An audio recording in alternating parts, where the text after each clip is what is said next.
Via Valen menjalani acara siraman dan sungkeman. Suasana saat prosesi sungkeman begitu haru. Via Valen banjir air mata saat meminta restu di hadapan orang tuanya. Jelang siraman, terlebih dulu Via Valen duduk bersimpuh melakukan sungkeman kepada kedua orang tuanya. Saat prosesi sungkeman itu, tangis Via Valen langsung pecah dari kedua matanya. Seperti diketahui, Via Valen dan Chevra Yolandi segera mengikat janji pernikahan besok, Jumat, tanggal 15 Juli tahun 2022.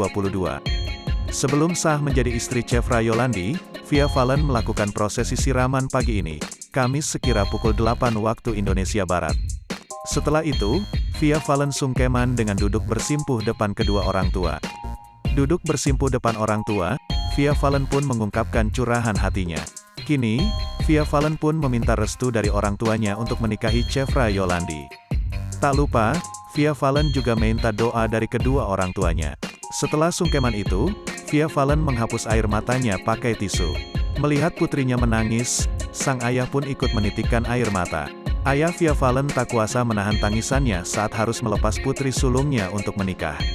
Meski begitu, ayah Via Valen merestui pernikahan putri sulungnya dengan Chevra Yolandi. Saat sungkeman, air mata Via Valen pun jatuh tanpa bisa dicegah.